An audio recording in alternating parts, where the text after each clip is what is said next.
Y seguimos saludando a nuestros compañeros. En este caso vamos a saludar a Pablo Callejón en este último día del año. ¿Cómo te va, Pablo? Muy buenos días. Muy buenos días, Mariano. El saludo para todos. ¿Cómo están? Bien, bien. Bueno, último día, ¿no? Parece mentira, pero llegó el de este 2020. Último día del año en el que hemos transitado con tantas emociones, ¿no? Muchas veces a contramano de lo que hubiésemos deseado. Cuando comenzamos este 2020 imaginábamos una realidad menos compleja, más optimista, haber encontrado piso en algunas condiciones, las económicas, por ejemplo, ¿no? Que nos hubiesen dejado mejor posicionados para lo que viene, con más ilusiones, más sueños, más perspectivas, más proyectos. Pero la verdad es que nadie imaginaba que íbamos a pasar por esta pandemia, nadie eligió pasar por esta realidad, y a la par de la pandemia, demasiados condicionantes. Hay gente, muchos de quienes nos están mirando, que la han pasado muy mal. Sí, claro. Que han vivido un año muy difícil, muy duro. Y ha trastocado absolutamente todo, ¿no? De aquello irrecuperable, que son las pérdidas de los seres queridos, como así también en esa vida cotidiana, digamos, ha atravesado absolutamente todos los aspectos esta pandemia. Sí, porque además las pérdidas no solo tienen que ver con los que ya no están, que es un dolor inconmensurable, digamos, aquel que ha perdido a un padre, a un abuelo, una abuela, a una madre, a un amigo. Esa es una pérdida imposible de reparar.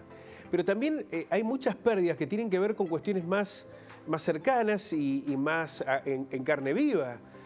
Los niños y niñas, adolescentes que han pasado un año dentro de sus casas, que han perdido el contacto con su familia, con sus amigos, digo su familia porque a lo mejor no vieron a los abuelos, que no han tenido contacto con sus amigos, con sus amigas, que han perdido la posibilidad de un cumpleaños de 15, de un egreso, de esas experiencias, de un viaje de colación, digamos, de todo lo que uno se tiene planificado, ¿no? Absolutamente, esas experiencias que te marcan tu vida, que te la definen, que a determinada edad resultan irrecuperables. Bueno, los afectos, las instancias, los momentos que no hemos podido compartir. Después se comprenderá que lo único que no se recupera es la vida, ¿no? Pero claro, en este momento y en el contexto, obviamente que son estas situaciones, como bien decías, que te terminan marcando, ¿no? Y que te terminan siendo movilizadores. Habitualmente estas situaciones te movilizan, te generan un cambio. Después está en uno cómo afrontarlas y cómo sobrellevarlas. Sí.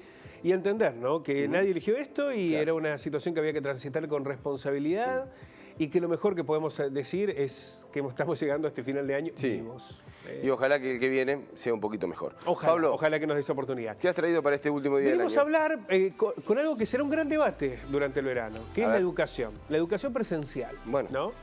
En el día de ayer Trota lanzó el 1 de marzo como regreso del ciclo educativo. Sí, ¿no? Pero es necesario revisar esos datos, ¿no? que ha tirado Trota en una declaración periodística. Las declaraciones periodísticas son eso, son una mirada, un análisis de un funcionario. Bueno, pero detrás hay un programa, ¿no? Que habla de regreso a las aulas.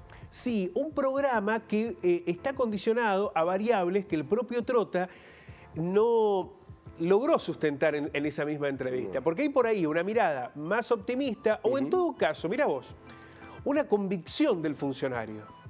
Pero después hay una realidad. ¿Sí? Y una realidad muy compleja. Porque además no es una única realidad. No es la realidad que se define en Buenos Aires únicamente. No, claro. Es la realidad que en cada ciudad y en cada pueblo tiene características especiales. Bueno, eso lo dejó, ¿no? Se va a reunir con los gobernadores o en realidad con las autoridades de educación de cada una de las provincias y va a haber cierta autonomía. Es que la tiene que haber porque lo que va a definir el regreso a clase no es solamente la decisión política, sino el contexto epidemiológico. ¿Y sí? Ese va a ser el primer elemento central. Bueno, pero que no se hizo en un comienzo, ¿eh? En el comienzo de la pandemia se nacionalizó. Sí, al principio, bueno, me parece que se tomaron... Nadie tenía un manual para esto, ¿no? Se tomaron medidas desde lo colectivo. ¿Qué es lo que ¿Cuál era la herramienta que se tenía que aguantar? Y bueno, la única herramienta era primero la cuarentena para equipar y después el distanciamiento social. Hoy resulta más complejo imaginar una medida unívoca, digamos, la misma medida para todo el país. Bueno, pero que también se fue aprendiendo, Pablo. Se fue aprendiendo, claro. Porque hubo provincias que tuvieron 3 meses sin casos y sin clases. Efectivamente, efectivamente. Por eso me parece que hubo ahí un aprendizaje. También me parece que lo de la cuarentena tenía que ver con diseñar el mecanismo de defensa. Sí, bueno, ganar tiempo, ¿no? Lo que se ha dicho. Ganar tiempo, porque ¿qué hubiera pasado si en lugar de hacer esas cuarentenas en esas provincias donde no había casos, se hubiese liberado? Bueno, a lo mejor a los 15 días tenías casos. Y sí, puede ser. Entonces lo que necesitaba era equipar y dar tiempo para enfrentar una pandemia que no se conocía, de la que no había herramientas y en la que no estábamos preparados. No estábamos preparados los argentinos para enfrentar. Bueno, el mundo no estaba preparado, ¿no? El mundo, nosotros imagínate, menos. nosotros con el sistema de salud que teníamos.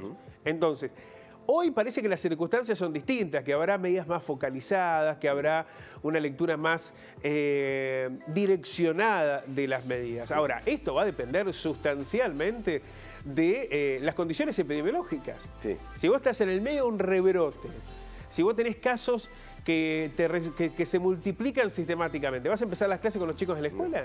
Bueno, no. esa es la duda, la incertidumbre que aparece. Bueno, y pero mucho vamos a verlo en detalle. Sí, mucho tiene que ver la vacuna, Pablo, también, ¿no? ¿Cómo? Hay que ver. El tema de la vacuna. Y el tema de la vacuna. ¿Hasta dónde vamos a abarcar vacunando y a qué población? Ahora, hoy podemos decir, con cierto grado de objetividad, que el 1 de marzo no va a haber una mayoría vacunada. Puede estar el sistema de salud vacunado, Sí. puede que lleguen los servicios de seguridad vacunados, hasta incluso puede que los docentes estén vacunados. Ahora, pensar en un sistema mayoritario de vacunación, eso va a llevar meses, ¿no? Es difícil imaginar que el 1 de marzo una gran mayoría de la población argentina está vacunada, porque eso no va a ocurrir en ningún lugar del mundo.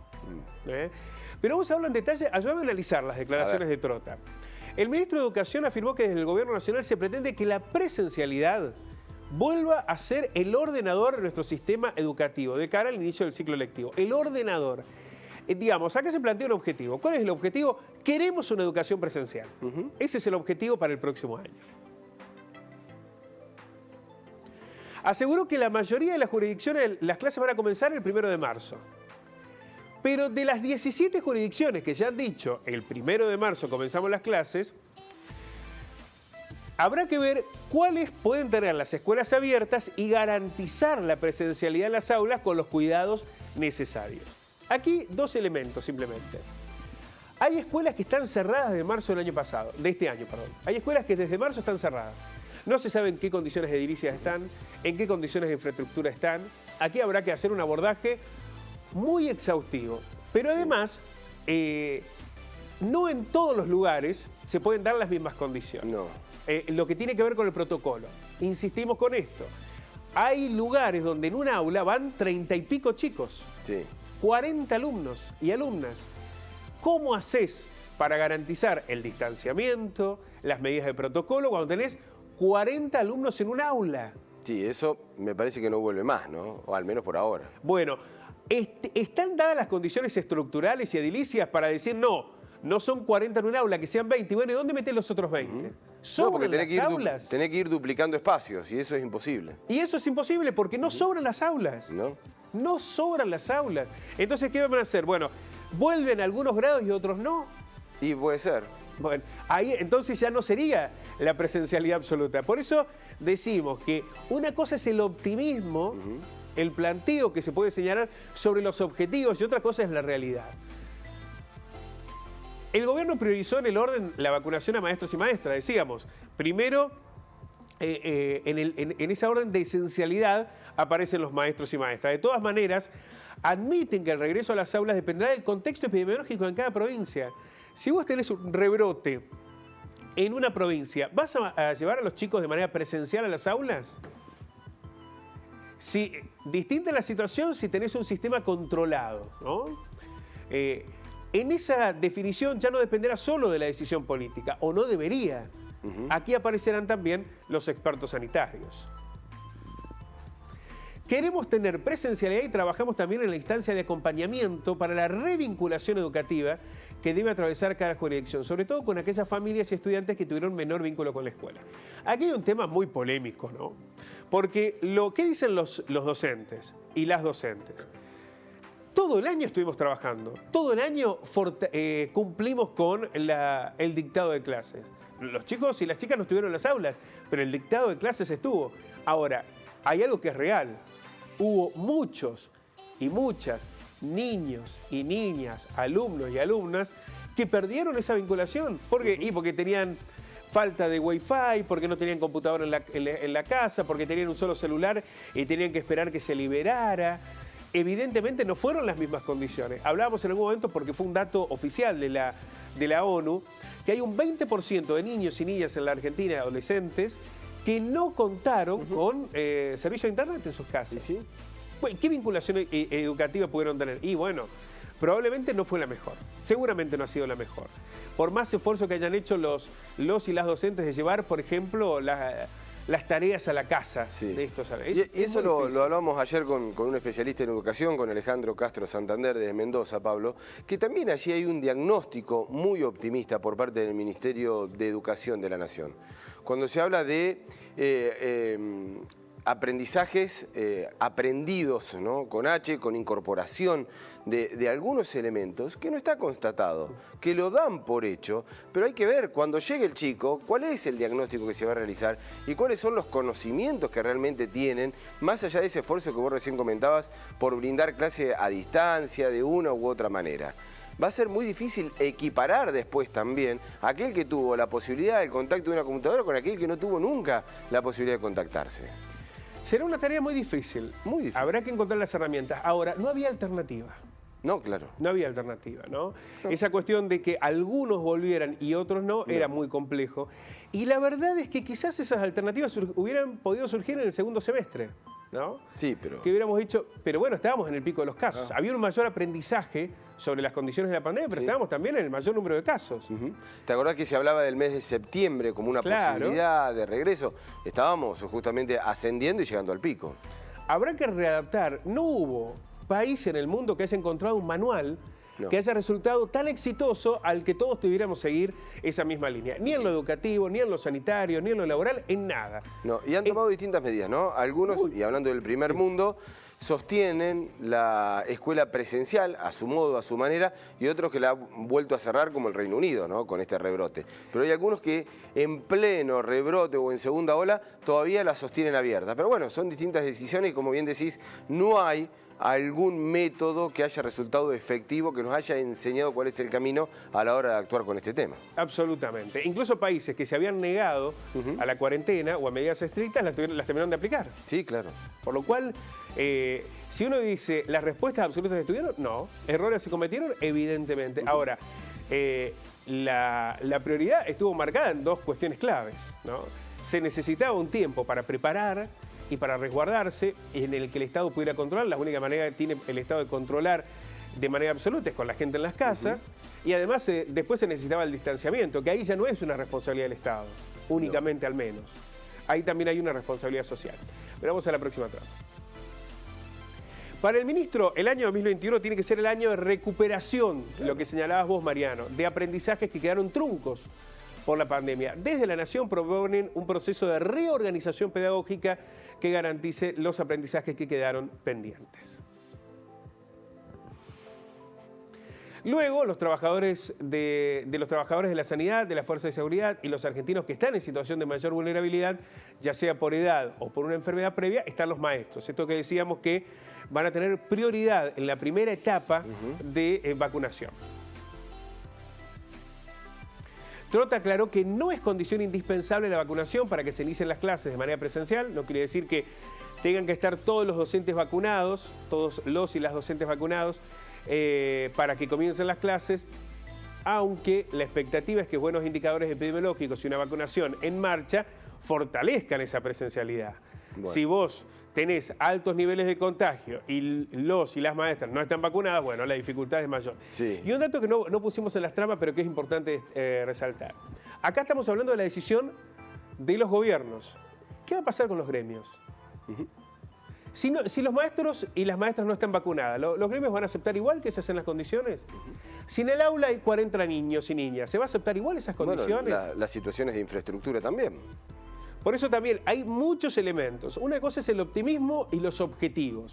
incluso hasta la convicción que pueda tener el ministro o los ministros y ministras de... Bueno, hubo algunos intentos, pero, ¿no? de regreso a la presencialidad en algunos lugares de pocos habitantes y, por ejemplo, en la provincia de Santa Fe, más precisamente en Rosario, el gremio que nuclea a los trabajadores, los docentes estatales, no regresó, no aceptó ese regreso a clases. Bueno, en Capital Federal también los gremios plantearon esas discrepancias, porque ¿cuál es la razón del gremio? Bueno, defender el interés de los trabajadores y las trabajadoras.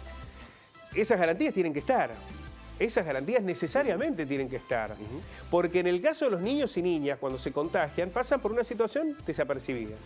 En el caso de los y las docentes, cuando se contagian, se ponen en riesgo. Por lo cual, son muchos los elementos que se tendrán que tener en cuenta. Hoy, el objetivo y la convicción es que las clases comiencen de manera presencial el 1 de marzo. Sí. La seguridad la va a definir el tiempo. No la tiene nadie, No la absolutamente. tiene nadie. Pablo, muchísimas gracias, que tenga un muy buen año, felicitaciones por la tarea realizada en este 2020 y gracias por acompañarnos aquí en este segmento en Telediario Federal. Bueno, ha sido un verdadero placer, nos vamos a encontrar el año que viene seguramente de nuevo para poder contarles, bueno, todo lo que sucede con la realidad. Nosotros vamos a estar además en enero. Usted se va a quedar enero acá, ¿no? Yo me quedo en enero ¿Pero acá, qué? vamos a hacer un Telediario Federal a partir de las 10 de la mañana. ¿Con quién va a estar? A ver, cuéntenos un poquito. Estarán Marina Ojeda, Ah, bien. ¿sí? Estará Lalo. ¿Lalo Prete? Lalo Prete, sí, mire es usted. indispensable. Bien. Puede haber cualquier programa con cualquier conductor. No está Lalo, se levanta. Esa es la clave. Bien, Bueno, estará bien. Alejandro en la producción, estará Guillermo Jeremía también con sus Va a estar columnas Guillermo, periodísticas. se queda con ustedes, Guillermo. Se queda con nosotros. Bien, Me parece bien. que vamos a tener un gran equipo para acompañarlos durante el mes de enero, Bueno, en linda esta edición especial. Bueno, si quiere febrero puede seguir tranquilamente, no hay problema. No forma parte de la negociación. Felicitaciones, Pablo, y bueno, que tengas un gran año y bueno, lo vamos a estar observando, todo lo que va a hacer ese Con trabajo. los pies en el agua, me imagino que va a estar... Bueno, tal vez. Con unos matecitos. A la mañana todo lo que va a hacer con ese gran equipo, promesa de gran programa aquí en Telediario Federal. Un abrazo. Abrazo grande para todos, nos encontramos el año que viene. Hasta Muchas luego. gracias.